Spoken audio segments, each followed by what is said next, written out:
If you fool me once, it's because I didn't think a guard was needed. If you fool me twice, it's because I didn't learn the lesson, so it bears repeating. If you try the same play 3 times running, it's because you know what's coming, and you didn't come to lead, you came to purposefully be misleading. Democracy is dry, it's been a century bleeding. The husk is gaping open to the sky, out in the field where all the sheep just keep on circling and worrying and bleeding. They're waiting for the shepherd that they've tried to hide their faith in, but he's so appealing. They'd gladly give their fleece, it's such a freeing feeling that even when he leads them to the ledge and starts to urge them on, they're positively beaming.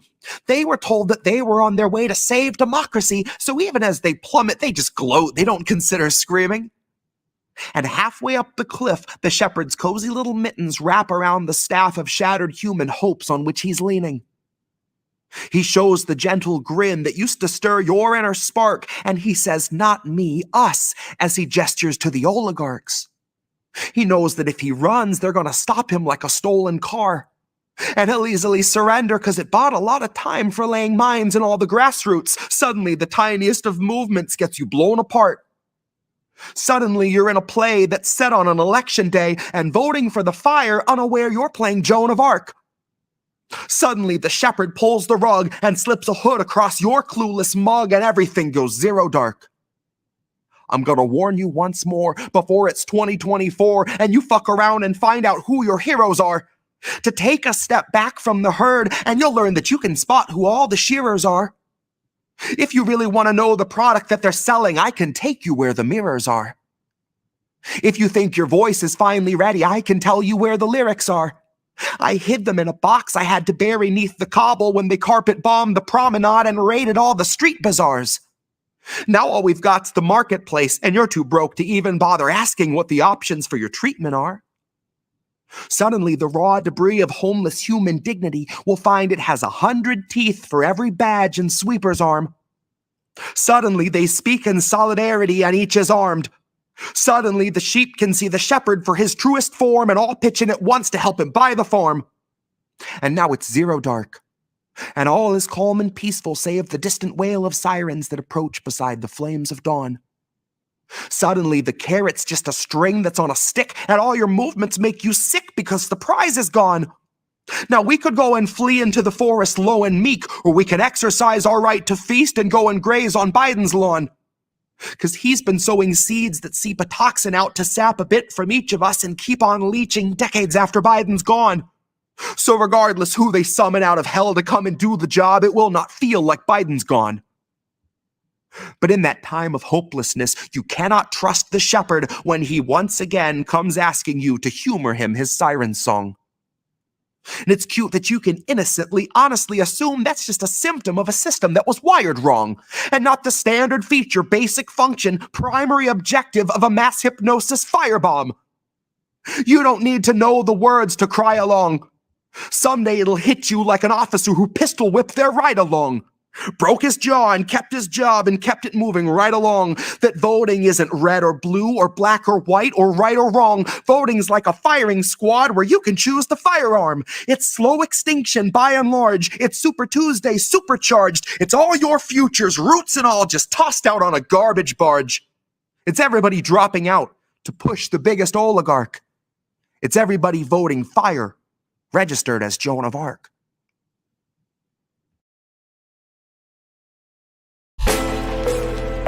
There's death, there's destruction. Global news impacts us. We have to change the way we live.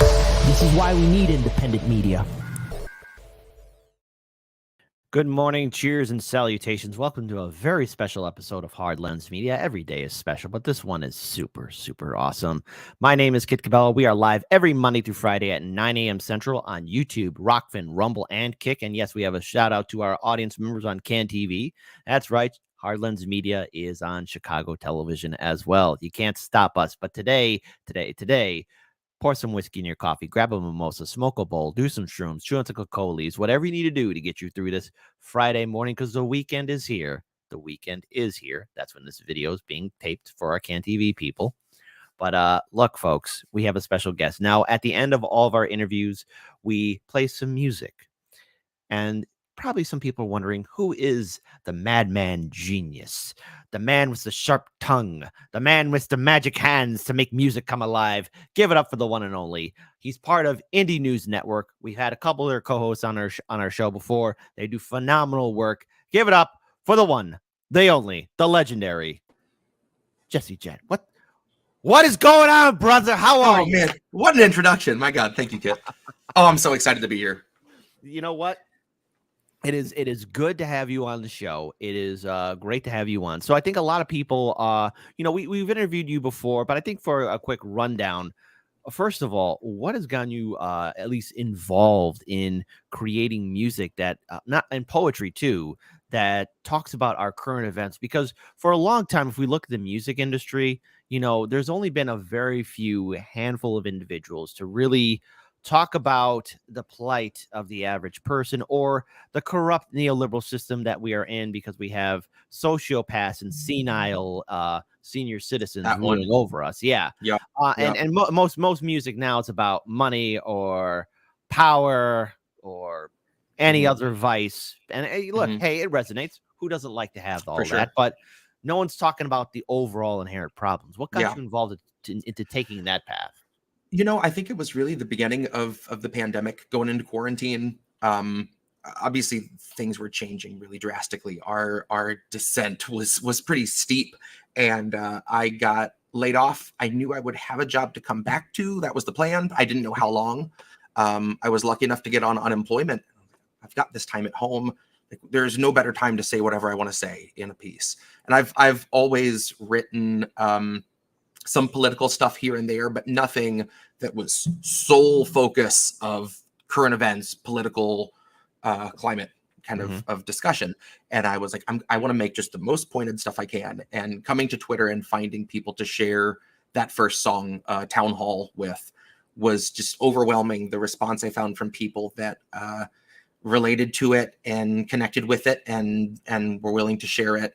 And from that, it just kind of snowballed. I started making more songs and meeting more people, many of whom are lifelong friends, I'm sure. And then once that combination of finding your people and then the political climate just getting worse and worse. And I'm to the point now, even if I want to try to take a break or step away, I can't help but write about what's happening, and it all happens so fast. That's how I've gotten to 11 albums since 2020. Wow. So I'm working on number 12. Yeah. Indy put a playlist together on Spotify of everything so far. It was like 8 hours of music or something. Well, actually, speaking of which, because look, folks, this is Jesse Jett's Bandcamp right here. So I mean, look, and I don't mean to cut you off because I want you to continue on. And then the Sky Slam. Let's do it. Everyone, this is all about just Jesse. Hold on, wait. Just like I forget which talk show that was, but it's Jesse Jett. This is your life. Everyone, we've played this album a lot. I mean, at this point, I mean, everyone should know all the songs. Everyone who disagrees with you is an extremist. The Coming of Spring, again, all this other stuff here. The Grift Home Companion, Powerless Single, all this good stuff. War Crimes Jams to Pork 2. There you go. Hell yeah. Radio Silence, Inauguration Grift, and so much more. The Virus. Hey, perfect to represent Congress. So look, if you're not following Jesse Jett, please do so. What is wrong with you? I mean, if you're not doing it, but let's go ahead and it's. I didn't mean to cut you off because I cut you off mid sentence. But what were you bringing up? Or do we have a brain fart? I think I was pretty much wrapped there. I will say, the music's not for everyone. I appreciate how many people will take the time to say the music's not for me, but I really appreciate your message.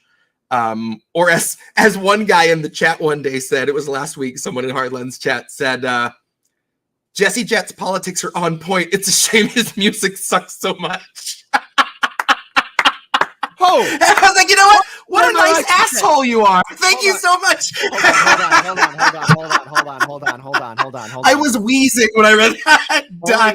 Hold on. First of all, I think we have a diverse audience here for Hardlands Media.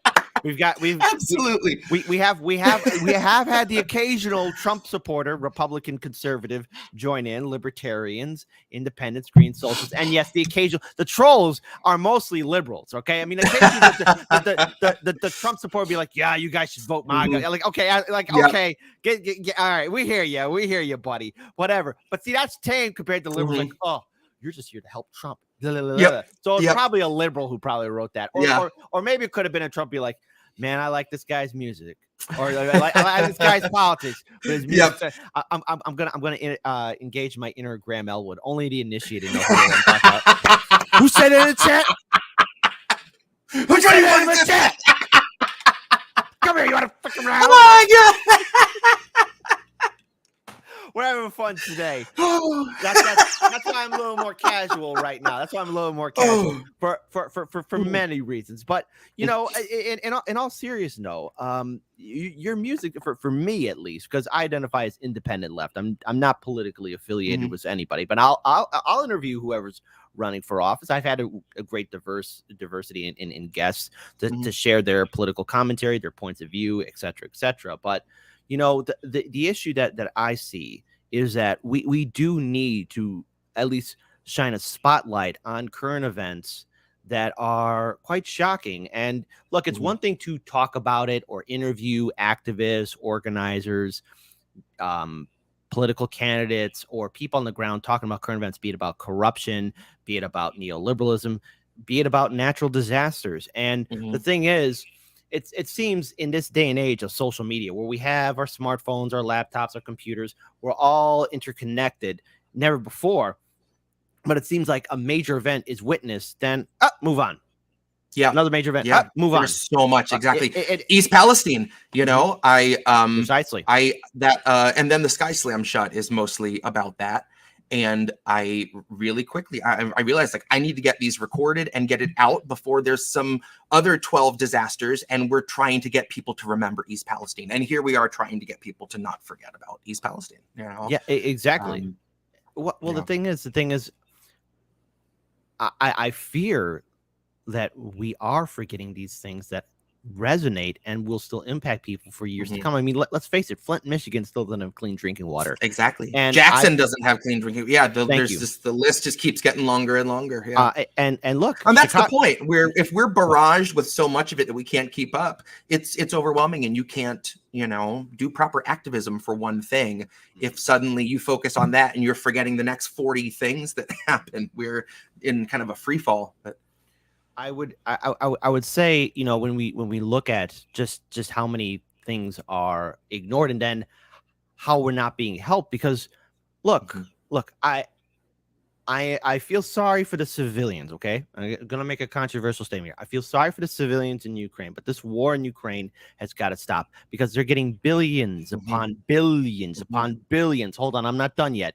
Billions upon billions of dollars for this war, and it is a racket at this point. It's a scam. The diplomacy should have taken place. And for those viewers who might be triggered by my statements, just remember, before those Russian tanks were coming to the border, now there's no good side here. It's not democracy versus oligarchs. It's oligarchs versus oligarchs. Before those Russian tanks appeared to the border, what did our also fantastic U.S. House representatives and senators do when they got word of this? Because they did get word of it.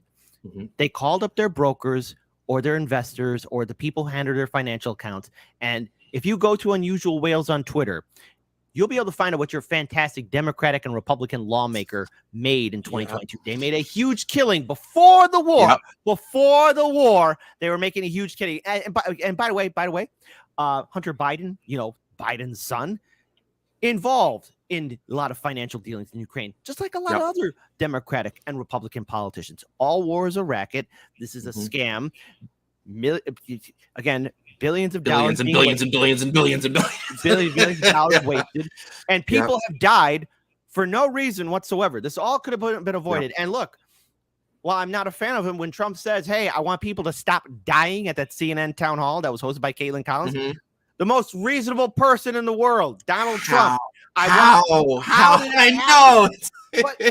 But see, and what's crazy is that's such a controversial statement at this point. It really is. There's so many common sense human rights issues that we've managed to believe are up for debate.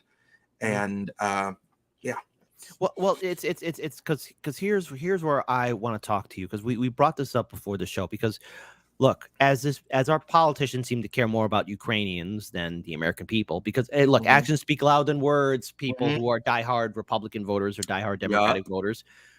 Our politicians care more about people who are not U.S. citizens. Our politicians care more about people who are not U.S. citizens. Our politicians care for more people who are not U.S. citizens. U.S. citizens are being ignored.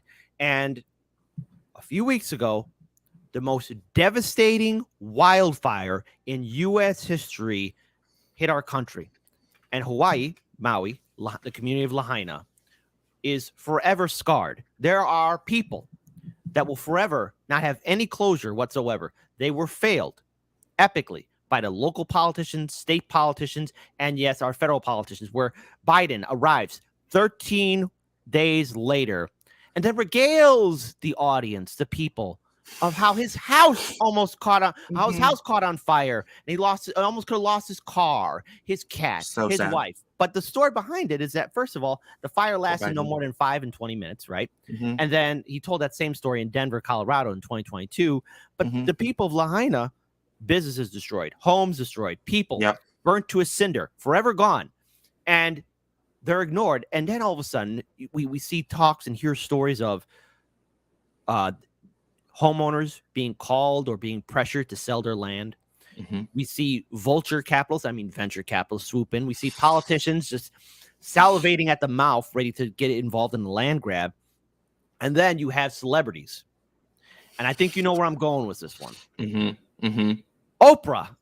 People of free world, we're sorry that Chicago is sorry that we put her upon you guys.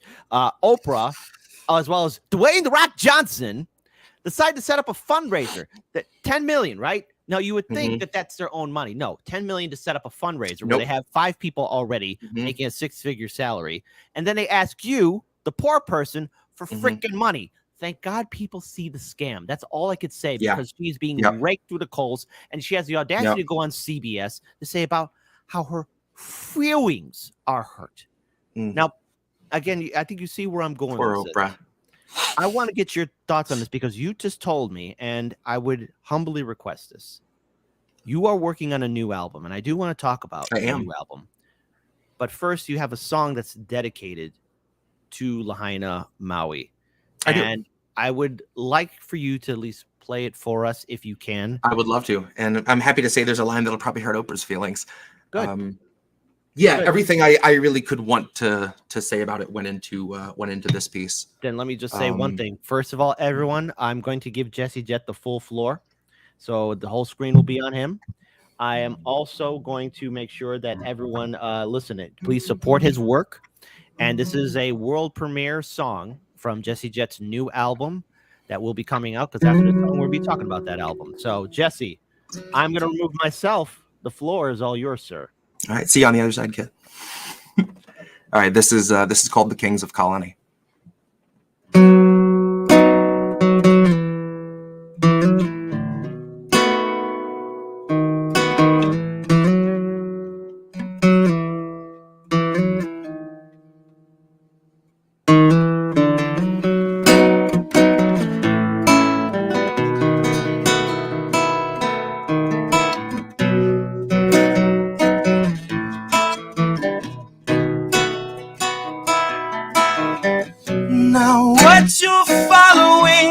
Idolatry that's just fake, and all that wallowing that you tolerate, that's not fair. The kings of colony watched autonomy make our graves. The kings of colony know no policy, only rain. Now once you fall asleep, it won't bother you what they say. But the kings of colony, while they slaughter, they still complain. But we say, please color me, still too solemnly, still too plain. All hail economy, praise the fire. supremacy sees in flames. They're buying up Hawaii, and the smoke's not even cleared. Those vultures smelled the fire and an enterprise appeared. Investment opportunities where melted down communities leave vacant space BlackRock has been lusting for years. The council meets in private and they don't discuss survivors. Concerns among construction groups are all Lahaina hears.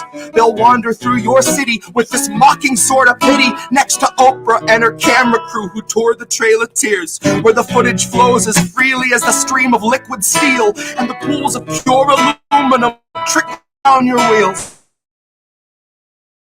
And Biden's come to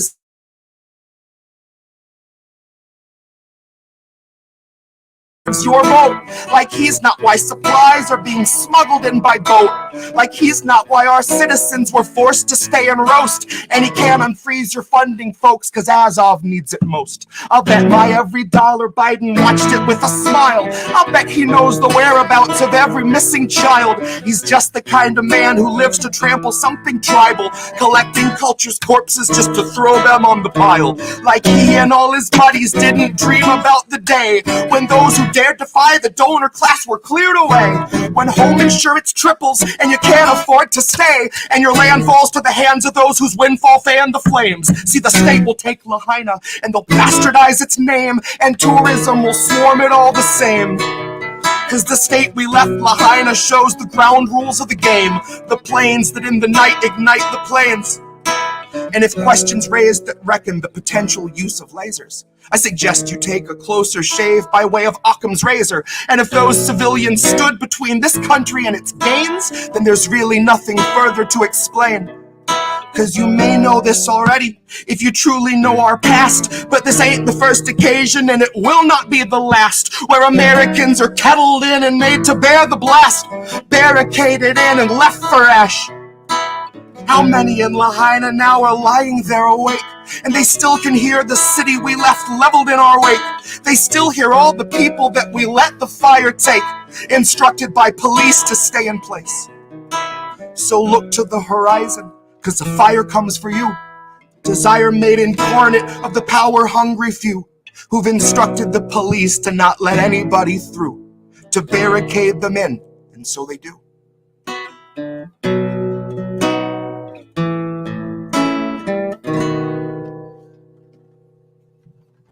That's the Kings of Colony.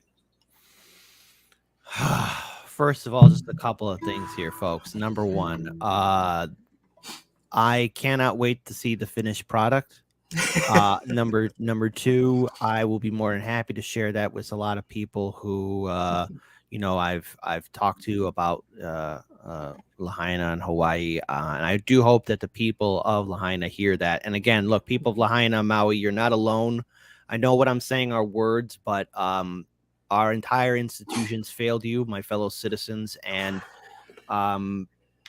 you deserve justice. I know that probably took a lot out of you, but now, hey, are you ready? That's one thing I really wanted to drive home, and that is these are Americans. These are American citizens. People think of Hawaii the same way we think of Puerto Rico, that we can dictate what they can do, but we can't help them in times of need. And these if it can happen to an American citizen in Hawaii, it can happen to any American. It has. That's and it already has. Lahaina is not the canary in the coal mine. It's the 1000th canary in the freaking coal mine. And what will it take for people to get angry, and righteously so, at a two-party system that has effectively abandoned us, not this year or last year, but for decades, a long time ago. You don't have a democracy. We don't even live in a democracy. We live in technically a republic, but oh wait, that republic isn't a republic. We live in an oligarchy where Wall Street, big banks, corporations, the top 1%ers control everything. So when we talk about this, so first of all, just a couple things I want to bring up. There was at one point when you were singing where I think Oprah might have tried to kill the feed. So I saw that clip out for just a second. Yes, it was like, Oprah, I don't care about your feelings. Yep. But number two, when you were writing that song, because because I want to talk about your new album and the songs on it. But when you were writing that song in particular, was there a moment where you were thinking, these lyrics, I can't believe I'm singing them, because this doesn't seem something that would happen in a normal civilized world? Why the hell am I writing this? I think I honestly crossed that line a while ago. It was when I was doing The Coming of Spring. I wanted to do this kind of dystopian future, like what's the darkest kind of Black Mirror shit that Elon and Jeff Bezos could be working on, you know? And nothing I came up with didn't feel plausible, didn't feel like it's already in the R&D phases. Like, we're so past whatever malicious, horrible thing you think technology can do, it's doing, or they're trying to make it do already. So once I realized that, it's like, granted, this is real life. But again, when I come back to this is not the first occasion, won't be the last time. That is such an unfortunate reality that, you know, people don't know. I mean, we have bombed our own civilians in the past. There's nothing we want. That's kind of when I look at whatever theories popped up about how this happened, who let it happen, why it happened. That was a line, you know, if questions raised that reckon the potential use of lasers, I suggest you take a closer shave by way of Occam's razor. And if those civilians stood between this country and its gains, there's really nothing further to explain. Yeah, like exactly. That kind of says there's nothing I wouldn't put America past. And that's the sad reality of it. There really isn't. I wish there was, but. Well, if we look at how, again, in the early, you know, if you look in the early labor strike movements, I mean, there were moments where, you know, the Pinkerton agents, you know, would clamp down on union meetings, or hey, let's rip open the Band-Aid even further. Let's go ahead and talk about the destruction of Black Wall Street. Let's talk about that. I mean, the move bombing. I mean, there's so many instances where when it's our bottom line is in the way, we will make whatever ends, you know, justified. It's so that was a rough piece to write, and it's one of those that when I get through it, like I need a cigarette and I don't smoke, you know. It's smoke a bowl, please. Yeah, right. For us, I will, kid. I promise you. as you should. I swear to you. As you should. So so this new album you're working on, I know that you got 2 songs down set up for it. What is the message that you want to share about it? And what is the title of this album? Like, it's called Live from the Black Site. And it's the first, you know, usually I split poetry and songs among their own albums, and this is kind of gonna go back and forth, spoken word piece, song, but the spoken word will have some accompaniment with it. In fact, I'm excited to say the first piece I will be sampling and speaking over Mitch McConnell's first glitch session in front of reporters. So I'm just going to let that run and just go over it. So really excited to start like recording and producing. Everything is written for it. And now it's just going to get it produced and recorded. So yeah, I'm really excited. And what I want to say though is, you know, when I play your songs, especially at the end of our interviews, it's just, and even at the end of our live streams too, it's just, it's something that I want people to really reflect on and think about, because your albums, your music, your poetry, I think it really adds something to the sphere of, I guess, this day and age of politics, where we all have an opinion, we all want to share perspectives, but I think through music there is a calming effect, but also the need of, I have to get involved in whatever which way I can. And do you feel like, you know, your music as it is something as a tool, or music in general is a tool to really get people to say, all right, it's time for me to step up and do something, be it at the local level or above? Is that something you want people to take away from your album, or is there something more? I mean, you know, I don't try to write for people that aren't somewhat aware of what's going on and try to convince them. It's more to reignite and re-engage and keep people involved that know what we're up against, because the burnout is very real. Yeah, it is. And I had a guy reach out to me recently and say, he said, I heard Powerless a year ago, and I got into communism and started learning about like mutual aid groups and stuff ever since then. Like, that was huge, you know. A really, really good friend of INN's and Hardlands, Charlie Mack. He and his wife attended an Assange protest in Boston, and they had a line from my Assange piece on a sign. And seeing one of my lines on a protest sign was like, that's that's a Grammy for me. I'm sorry, that's huge. That feels I didn't know that was a bucket list thing until I saw it, and that's exactly what I'm in it for. If there's a line someone hears that like they want to put that on a sign and they want to fucking carry it around for someone, that's what I'm going for, So that was really seeing that brought to life, beyond rewarding and enriching. So yeah, that's kind of the takeaway is like I love when people reach out and say like, I feel a little less alone, like especially people that live somewhere rural. Maybe you don't know a lot of people that are like-minded. I've had people hit me up and say like, it's so nice to just be able to hear someone rant that is kind of gets it, that means the world. I will never get tired of hearing that. So if anyone listening would like to tell me that, my DMs are open. I love feedback. Even if it's as that one guy so eloquently said last week, Jesse Jett's politics are on point. It's a shame his music sucks so much. Who said it in my chat? I'm looking at my live stream chat right now. Who said it, huh? Who wants to be a punk? But I appreciate that. That means a lot to me too in its own way, that it meant enough for him to say, hey, I hate your style, but I really like admire what you're saying. Like, yeah, I'll take it. I'll take it.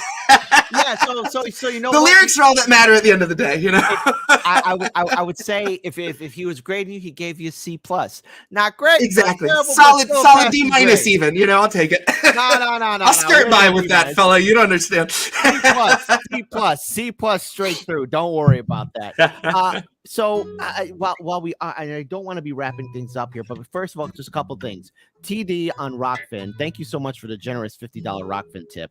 Wow, passionate music, such an important message. Thank you, Jesse. Thank you, Kit. Well, don't thank me. Jesse's the one who's the musician and talented. I'm glad to give him a platform. Thank you. And seriously. Then number two, seriously, huge shout out to the viewing audience that's here. Please be sure to follow Jesse Jett's work. But Jesse, just two things here real quick. Number one, look, we're going to be entering into the election cycle of 2024. We're still in 2023. We're in September, going into 2024, which is a few months away. Are you ready for some of the material disappointment, anger, and rage that's going to be happening during that election cycle? And absolutely. At least from your perspective, what is your overall feeling about it? Is it a sense of dread, comedy, you're indifferent? Comedic dread. Comedic dread. Comedic dread, which might be the next album title, honestly. If it's about the election cycle. But no, I have an RFK Jr. piece that's on this next album that actually we recorded and put out a while back. I have lost my hope in electoral politics quite a while ago.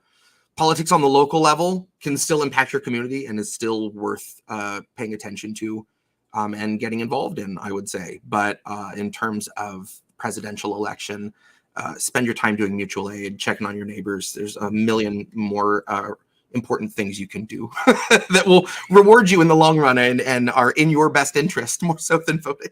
And I would also say too, I know that I've talked about this. I'm pretty sure you guys at INN have brought this up here too. But look, if you haven't done so already, if you live in a citizen ballot initiative state, also look at citizen ballot initiatives.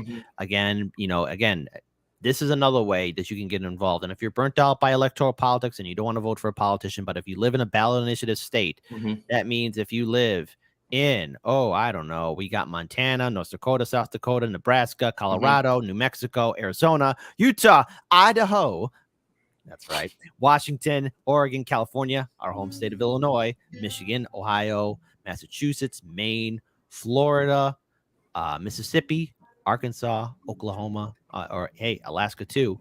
You can be involved in citizen ballot initiative states. And to all these gray states, especially Hawaii, I'd say, hey, now's the time to fight to make your state a ballot initiative state if you don't want to help out with electoral politics. But here is, again, Jesse Jett's Bandcamp, if you could support his work. And now it's all free. Yeah, it is. And it's this whole purpose of the show is dedicated to you, buddy, and your show and what you do at INN. But I think it's only fair. Go ahead, take it away. I was going to shout out to INN and Indy, who've been supportive of me for such a long time. We do American tradition typically every other Tuesday, barring sickness and life crises. We hang out, we break down some songs. Sometimes we do some tributes to other folk artists. Sometimes we read Dr. Seuss and do Metallica covers. That's awesome. But we have a lot of fun. So yeah. And look, if you want to follow Jesse Jett on Twitter, here's his Twitter account. I mean, come on, folks. If you're not following Jesse Jett, scroll down real quick, just a little bit. My pinned tweet has a picture of Charlie Mack holding the sign. Human rights are mutable, and Julian is proof. Our First Amendment rights are stuck in solitary too. There you go. That is just incredible stuff here. So look, I don't mean to put you on the spot here, but there's a personal favorite song that, or at least right now, because I think the Maui song is going to replace it. Maybe. I mean, all of them are great, but I humbly request this as we close out the show. And I do want to have you back on, but this whole live stream, I remember telling Indy and you that this was going to be dedicated to the work, and I definitely promote your album. So number one, when do you think this new album will be coming out? And then number two, is there anything you want to promote? And then finally, number three, could we get an acoustic version of Depop Culture, please? I believe that's possible. All right. Album's going to be as soon as possible. I'd love to get it out before the end of the year. Just trying to shoot for getting it produced. And I haven't rushed myself on this one as much as I have, but it also feels weird to have it take your time. 6 months now since I put something out, which is a lifetime for me. So, but everything's written. Now it's in the, once I record, I mean, we all know I don't really mix and master. I record it and I put it out. So once it's recorded, it's out for everybody. For better or worse. So yeah. All right. So then, you know what? I think it's only fair then, as we wrap up this live stream, first of all, please be sure to like, comment, share, and subscribe to Hard Lens Media. Be sure to like, comment, share, and subscribe to INN, Hard Lens Media. We're live every Monday through Friday at 9 a.m. Central on YouTube, Rockfin, Rumble, and Kick. We will be doing a Saturday morning live stream, 9 a.m., Saturday morning brunch. So tune in for that. But again, folks, if you're going to work, be safe. If you're coming home from work, be safe. It's your day off, dance off, pants off. Start your morning right and righteously angry with Hard Lens Media. Closing us out for this wonderful Friday. Enjoy the weekend. The acoustic version of Jesse Jett. Jesse, can you please close us out? Happy to do it. All right. From the album Everyone Who Disagrees With You Is an Extremist, this is called Depop Culture. And again, Kit, thank you so much for playing this song and all these others so much. I can't tell you how much it means. So we love you. Love you too, bud. We don't say it enough.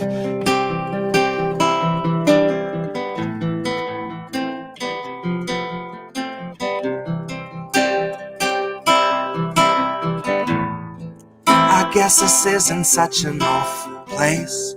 Is that what you want me to say? You prove it's possible to sleep for days and to still think you're right here awake. The cost of living isn't much to make, but God, it's so hard to save. And when they told you everything was safe, were you safe?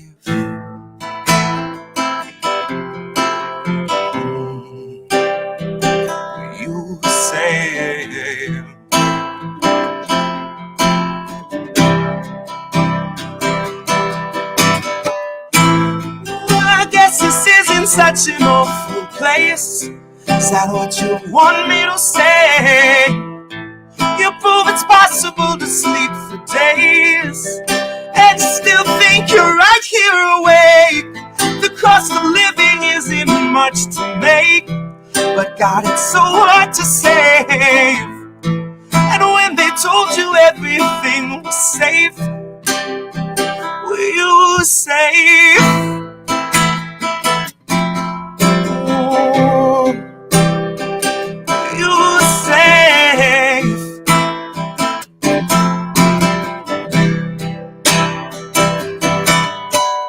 Fresh off the mass, it's the brand new cancerous growth. Who has come here to vie for your vote? Who has come here to cry at the camps and to mourn at the shore for the bodies that float by the wreck of an immigrant boat, and then it's back to their luxury home. Couple security booths and a moat, a couple cigars, little escargot, little booze and a soap, and they just breathe in the steam and the smoke.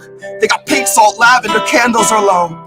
Shit, when you do what you do, gotta lighten the load, and they got a life of their own. It's a sight to behold, and it's a lot to control, to decipher the code or to siphon the soul. See, the cost of a good night's sleep for the working elite is a bargain, no matter the toll. It's worth any wager, and that comes straight from the mouth of the means to the goal that will swallow us whole. Ripe for the picking if you don't mind mold, and you know I don't. Maybe we're pleasantly prone, maybe we're taking a licking, compliantly ticking and ticking and ticking, but never explode. See, I don't deliver the prettiest image, but damn if it isn't an accurate vision of a natural fission of rage at the system and abject heartbreak, patiently waiting for any who will listen. That little blue bird who is watching your words is a federal carrier pigeon. That's a Langley first. See, it's a patient observer who hears what it wants and is trained for the worst. Oh, you got nothing to hide. They'll be the ones to decide that after they root through your purse, after they read all your texts, after they raid your apartment and confiscate all of its contents, conjure up evidence out of the air on a wing and a prayer and malicious intelligence nonsense. Any presumption of innocence long since gone, right along with your comforts and constants. See, historically first they will come for the communists. So why in the fuck would I say I'm a communist? Well, it might be I love my community more than the monsters of opulence who are holding us hostage, who are vomiting promises. It might be I'm all done seeing our pensions and benefits harvested. It might be I'm all done watching the populace being disarmed in the guise of an armistice. Watching a woman collapse on the floor who will rise no more. She gets wheeled out the door and you're next in line for the pharmacist. If you could get me to vote, it's a hard no confidence. But part of that charm of deception is politics wearing the mask of incompetence. See, it's all in the art of austerity, darling. It's all in the slide of the providence. Until home is as wide as your cubicle height and only as deep as your coffin is. So maybe I'm miles away from impatience, aching to break off the head of the snake with a capital lust, reptile brain, and margin of profit is. Like off with his. Like off with his. Guess this isn't such an awful place. Is that what you want me to say? You prove it's possible to sleep for days and to still think you're right here awake. The cost of living isn't much to make, but God, it's so hard to save. When they told you everything was safe, you save. Freaking epic, folks. See all of you Saturday morning, 9 a.m. Until then, be safe and let us all do what we can to build a better future. Jesse, thank you. Hi, Mom.